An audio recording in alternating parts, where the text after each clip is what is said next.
సిద్దిపేట ప్రభుత్వ మెడికల్ కాలేజీలో ఈరోజు కరోనా వార్డుల్లో తిరిగి ఐసీయూలో జనరల్ వార్డులో ఉన్నటువంటి కరోనా పేషెంట్లను కలవడం జరిగింది.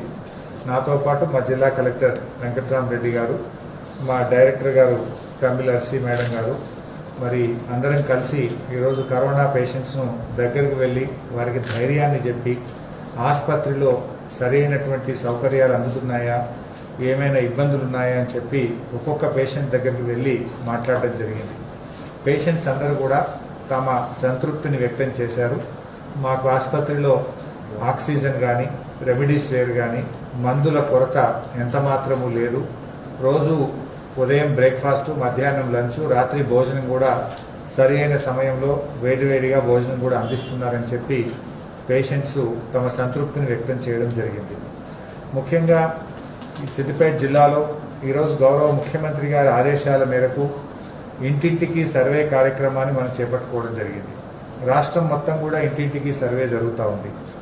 సిద్దిపేటలో గ్రామీణ ప్రాంతంలో 2,26,394 ఇండ్లను మరి తిరిగి 7,463 మందిని వ్యాధి లక్షణాలు ఉన్నటువంటి వారిని గుర్తించి అక్కడే వారికి కోవిడ్ కిట్ ఇవ్వడము, ఐసోలేట్ చేసి మా లోకల్ టీమ్స్ వారికి రోజు వారి యొక్క ఆరోగ్యాన్ని ఎప్పటికప్పుడు సమీక్షిస్తూ మరి గ్రామ స్థాయిలోనే కరోనా కట్టడి కోసం ప్రభుత్వం ప్రయత్నం చేయడం జరుగుతూ ఉంది.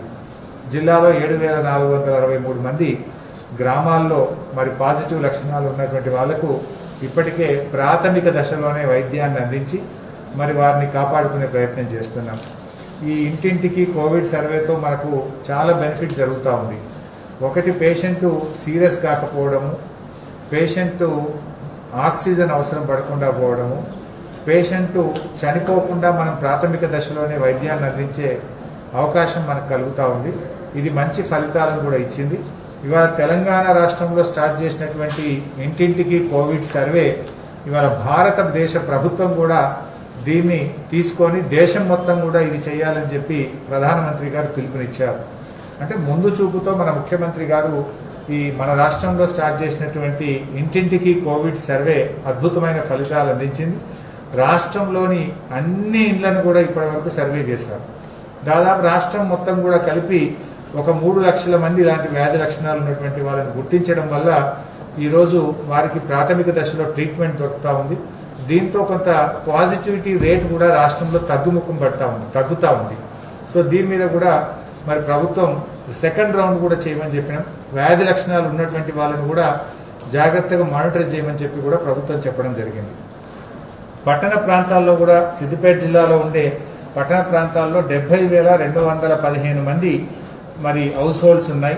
ఈ 70,215 హౌస్ హోల్డ్స్లో 2,100 మంది మరి వ్యాధి లక్షణాలు ఉన్నటువంటి వాళ్ళని గుర్తించి ఈ జిల్లాలో ఉండే అన్ని పట్టణ ప్రాంతాల్లో ఉండే వారికి మరి ఆ 2,100 మందికి కోవిడ్ కిట్స్ కూడా అందజేయడం జరిగింది.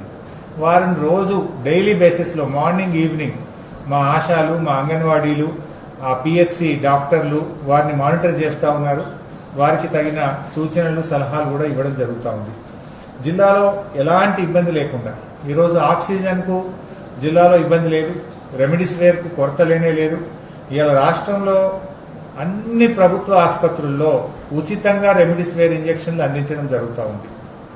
తెలంగాణ రాష్ట్రంలో దాదాపు రాష్ట్ర ప్రభుత్వం ఇప్పటి వరకు 5 లక్షల రెమిడీసివిర్ ఇంజెక్షన్లను ప్రభుత్వ దవాఖానలలో ఇవ్వడం జరిగింది. ఏదైతే రెమిడీసివిర్ కొరత అని కొంతమంది ప్రతిపక్షాలు గొడవ చేస్తున్నారు, కానీ అది కార్పొరేట్లో ఎక్కడన్నా కొరత వస్తే రావచ్చు. కానీ ప్రభుత్వ ఆసుపత్రుల్లో, తాలూకా స్థాయి ఆసుపత్రిలో కూడా ఈరోజు రెమిడీసివిర్ అందుబాటులో ఉంది.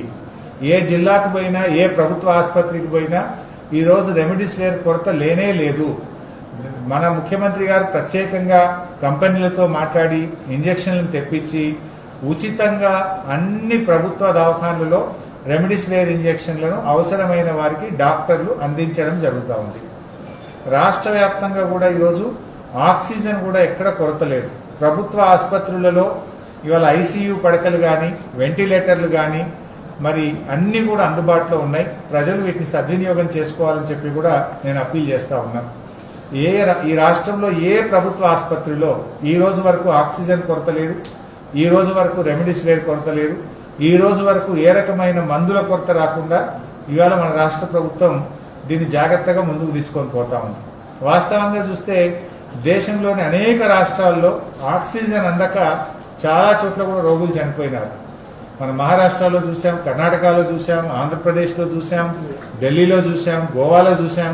కానీ తెలంగాణలో మాత్రం మన అధికారులు బాగా కష్టపడి పనిచేసి గౌరవ ముఖ్యమంత్రి గారి ఆదేశాలను తూచా తప్పకుండా పాటిస్తూ ఆక్సిజన్ రెమిడిసివిర్ కొరత రాకుండా చాలా జాగ్రత్తగా రాష్ట్రమంతా కూడా చేయడం జరుగుతూ ఉంది. వ్యాక్సినేషన్లో కూడా సిద్దిపేట జిల్లా మొదటి స్థానంలో ఉంది. 2,19,986 మందికి ఈ జిల్లాలో వ్యాక్సిన్ ఇవ్వడం జరిగింది. 45 సంవత్సరాల పైబడి వయసు కలిగిన దాంట్లో 98% మందికి వ్యాక్సిన్ ఇచ్చాం. 2,19,986 మందికి ఇచ్చాం. సో వ్యాక్సిన్ రెండవ దశ ఇవ్వడానికి రాష్ట్ర ప్రభుత్వం తీవ్రంగా ప్రయత్నం చేస్తూ ఉంది.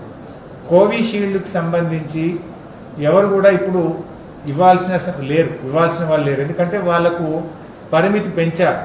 6 వారాల నుంచి దానిని 12 వారాలకు పెంచడం వల్ల ఇంకొక నెల రోజుల వరకు కోవిషీల్డ్ సెకండ్ డోస్ తీసుకోవాల్సిన వాళ్ళు ఎవరూ లేరు. కోవాక్సిన్కి సంబంధించి 3 లక్షల మంది ఉన్నారు. కానీ కేంద్ర ప్రభుత్వం నుంచి వ్యాక్సిన్ సకాలంలో రావడం లేదు.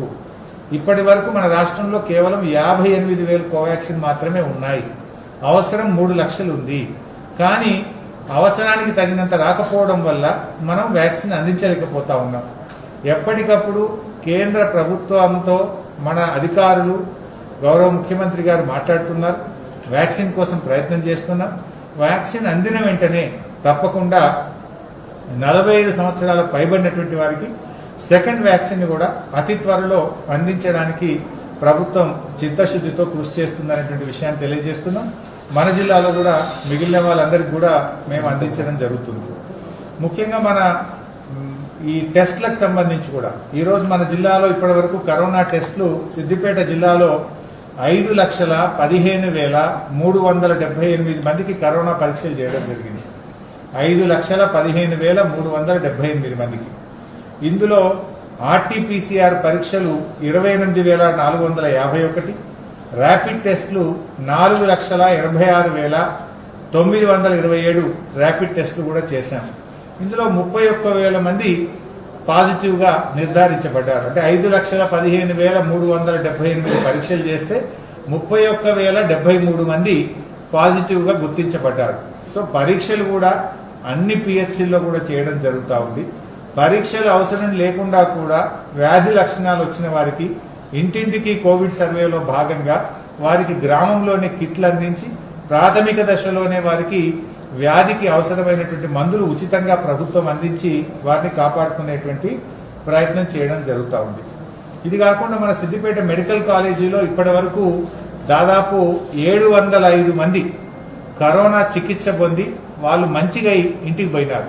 ఒక 705 మందికి సిద్దిపేట ప్రభుత్వ ఆసుపత్రిలో కరోనాతో వ్యాధిగ్రస్తులు నయమైన తర్వాత ఇంటికి వెళ్ళడం జరిగింది. మనం ఎన్ని రెమెడీస్ ఇస్తాము? ఇప్పటి వరకు సిద్దిపేట ప్రభుత్వ ఆసుపత్రిలో 4,192 ఇంజక్షన్లు ఇవ్వడం జరిగింది. రెమిడిసివిర్ ఇంజక్షన్లు ఉచితంగా ఇచ్చాం. సిద్దిపేట ప్రభుత్వ ఆసుపత్రిలో 4,192 రెమిడిసివిర్ ఇంజక్షన్లు ₹1 ఖర్చు లేకుండా ఉచితంగా అందించడం జరిగింది. 705 మంది మంచిగా ఇంటికి పోయినారు. ఇది మన డాక్టర్లు చేస్తున్నటువంటి కృషి. ఇంకా కూడా మా డాక్టర్లు పాపం తమ ప్రాణాలు లెక్క చేయకుండా కష్టపడుతున్నారు. ఈ డాక్టర్లకు కానీ, స్టాఫ్ నర్సులు కానీ, మా శానిటేషన్ సిబ్బంది కానీ అందరినీ కూడా నేను మనస్ఫూర్తిగా అభినందిస్తా ఉన్నాను. సిద్దిపేట ప్రభుత్వ మెడికల్ కాలేజీలో 235 కోవిడ్ పడకల మనం ఏర్పాటు చేసుకున్నాం. 235 బెడ్స్ ఉన్నాయి. 13,000 లీటర్ల ఆక్సిజన్ ప్లాంట్ కూడా ప్రత్యేకంగా ఇక్కడ నిర్మించుకోవడం జరిగింది. సో ఈ 13,000 లీటర్ల ఆక్సిజన్ ప్లాంట్ ఒకసారి నింపుకుంటే 5-6 రోజుల దాకా మనకు టెన్షన్ లేకుండా హాస్పిటల్లో నడుస్తూ ఉంది. భవిష్యత్తులో గాలి ద్వారా ఆక్సిజన్ తయారు చేసేటువంటి 1 గంటకు 1000 లీటర్ల సామర్థ్యం కలిగినటువంటి ప్లాంట్ ఒకటి కూడా మన సిద్దిపేటలో ఏర్పాటు చేసుకోబోతున్నాం. ఒక నెల రోజుల లోపల ఇక్కడే ఆక్సిజన్ ఉత్పత్తి అయి ఆసుపత్రికి అవసరమయ్యేంత ఆక్సిజన్ స్థానికంగానే మనమే ఉత్పత్తి చేసుకొని మన ఆసుపత్రికి ఉపయోగించుకునే విధంగా ఇంకో ప్లాంట్ కూడా మనం త్వరలోనే ఏర్పాటు చేసుకోబోతా ఉన్నాం. సో ఈ రకంగా మంచి వైద్యం ప్రజలకు అందించే ప్రయత్నం ప్రభుత్వం చేస్తాము. ప్రజలతో కూడా మేము విజ్ఞప్తి చేసేది, మనం ప్రభుత్వ ఆసుపత్రులలో ఈ సౌకర్యాన్ని వినియోగించుకోండి అని చెప్పి కూడా మేము ప్రజలందరికీ కూడా విజ్ఞప్తి చేస్తూ ఉన్నాం. అదేవిధంగా భోజనాలకు సంబంధించి కూడా 250 రూపాయలు కరోనా పేషెంట్కు ప్రతిరోజు భోజనానికి ప్రభుత్వం ఖర్చు పెడతా ఉంది. ఎందుకంటే వారికి మంచి ప్రోటీన్ ఫుడ్ ఇవ్వాలి, ప్రోటీన్ డైట్ ఇవ్వాలని చెప్పి గౌరవ ముఖ్యమంత్రి గారు ప్రత్యేకంగా నిధులు మంజూరు చేసి కరోనా పేషెంట్స్కు ప్రతిరోజు కూడా 250 రూపాయల భోజనం ఖర్చు పెడుతూ మంచి క్వాలిటీ డైట్ను వేడివేడిగా పేషెంట్లకు అందించేటువంటి ప్రయత్నం కూడా చేస్తున్నాం. మరి డాక్టర్లను కూడా ఈరోజు నుంచి మేము ఏం కోరినామంటే, ఒక టీమ్ ఆఫ్ డాక్టర్స్ సీరియస్గా ఉండేటువంటి పేషెంట్స్ను 3-4 సీనియర్ డాక్టర్లు ప్రతిరోజు ఉదయం రివ్యూ చేసి వారికి మంచి వైద్యాన్ని అందించడానికి బాగా కృషి చేయాలని చెప్పి నేను డాక్టర్లకు కూడా ప్రత్యేకంగా ఈరోజు కోరడం జరుగుతూ ఉంది. ఆర్ఎంఓస్ కూడా ఇద్దరు ఎనీ టైం, ఒక సీనియర్ ఆర్ఎంఓ, ఒక జూనియర్ ఆర్ఎంఓ, ఇద్దరు ఆర్ఎంఓలు అర్ధరాత్రి అయినా సరే పట్టపగలైనా సరే round the clock 2 RMO should be there. ఒకరు ఐసీయూలో చూడండి, ఇంకొకరు జనరల్ వార్డ్ చూసి ఇద్దరు ఆర్ఎంఓలను కూడా డ్యూటీలో రౌండ్ ద క్లాక్ పెట్టాలని చెప్పి మేము కోరడం జరిగింది.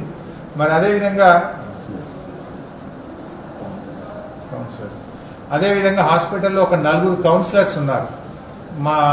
వాళ్ళు పేషెంట్స్ దగ్గరికి వెళ్ళి ధైర్యాన్ని కల్పించాలని 4 కౌన్సిలర్స్లో ఖచ్చితంగా రౌండ్ ద క్లాక్ 2 కౌన్సిలర్స్ అందుబాటులో ఉండి మరి పేషెంట్స్కు విశ్వాసాన్ని కల్పిస్తూ ధైర్యాన్ని కల్పిస్తూ వారికి ఏదైనా చిన్న అవసరాలు ఉంటే కూడా వాటిని తీర్చే విధంగా కౌన్సిలింగ్ ప్రక్రియను కూడా వెంటనే చేపట్టాలని హాస్పిటల్లో ఉండే 4 కౌన్సిలర్స్ను కూడా వెంటనే డ్యూటీలోకి తీసుకొని వారి విధుల్లో పెట్టాలని చెప్పి కూడా మా డైరెక్టర్ మేడంను ఈరోజు ఆదేశించడం జరిగింది. సో ఈ రకంగా మనం ముందుకు పోతున్నాం. త్వరలో సిద్దిపేటకు ఒక నర్సింగ్ కాలేజీ కూడా శాంక్షన్ చేయించడం జరుగుతూ ఉంది. గౌరవ ముఖ్యమంత్రి గారు మొన్ననే నర్సింగ్ కాలేజ్ ఒకటి సిద్దిపేటకు కావాలనగానే వారు అంగీకరించినారు. మెడికల్ కాలేజీకి అనుబంధంగా సిద్దిపేట ప్రభుత్వ మెడికల్ కాలేజీలో ఒక నర్సింగ్ కాలేజీని వచ్చే విద్యా సంవత్సరం నుంచి ప్రారంభించడం జరుగుతుంది.